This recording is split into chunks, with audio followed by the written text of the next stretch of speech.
I can't pay you today, but I can come back Thursday when my check clears.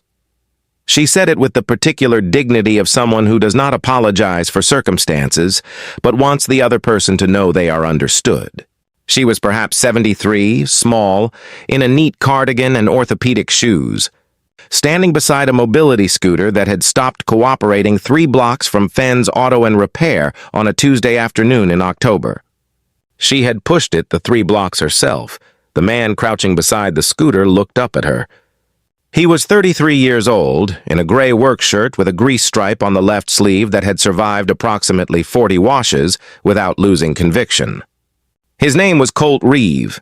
He had run Fenn's for 4 years, inherited the shop from his uncle, who had run it for 20 before his knees had their own opinions about the matter. He looked at the scooter. He looked at her. He looked at the problem, which was the battery connector. A simple issue. 5-minute fix, $3 part he had in the back. "Come back inside," he said. "Out of the wind," she came inside. He fixed the scooter.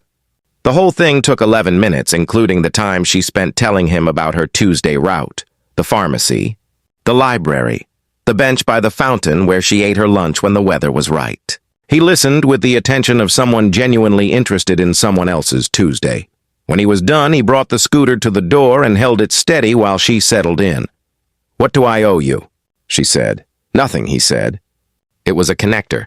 11 minutes. She looked at him with the particular assessment of someone who has encountered enough of the world to know the difference between a gesture and a character. "You have a business to run," she said. "And a Tuesday afternoon," he said. "Come back if it gives you more trouble." Her name was Edith Wren. She drove her scooter to the pharmacy. She thought about him the entire way. What? Colt did not know. What he had no.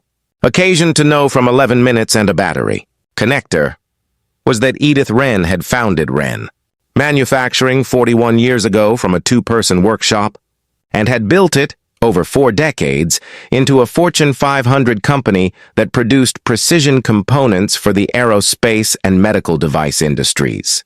She had stepped back from the board 6 years ago. She was not poor. She drove the scooter because she liked her Tuesday route, and her knees had followed her uncle's example. She came back on Thursday, not because the scooter had given her trouble, because she had been thinking about Colt Reeve since Tuesday and had done what she always did when she was thinking about someone. She asked questions. Her daughter had helped with the research. Her daughter's name was Sylvie Wren, 27 years old. She had been working in her mother's former company's vendor development division for 3 years, currently focused on finding and supporting small businesses whose capabilities exceeded their visibility.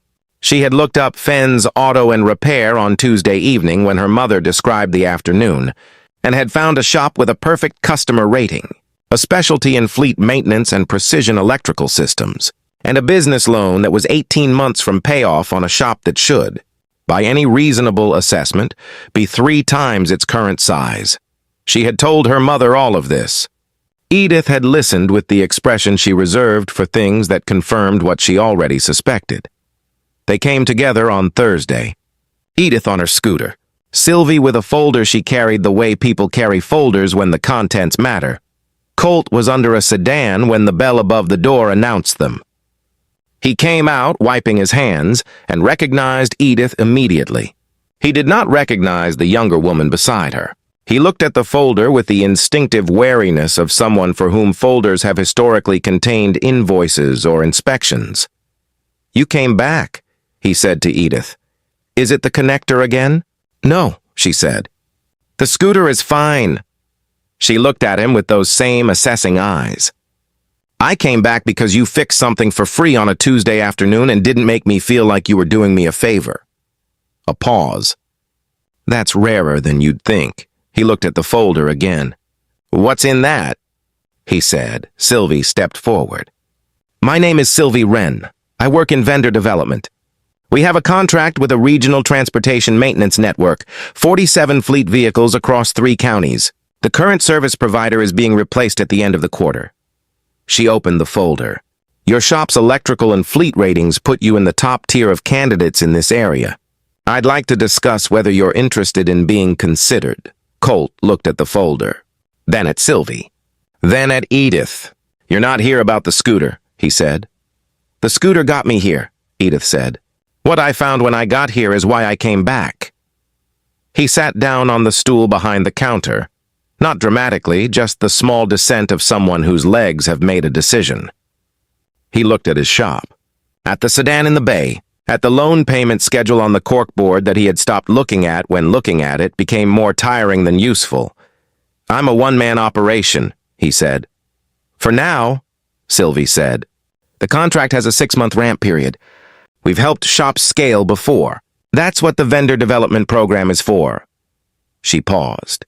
"We don't offer these contracts to shops because they're already large.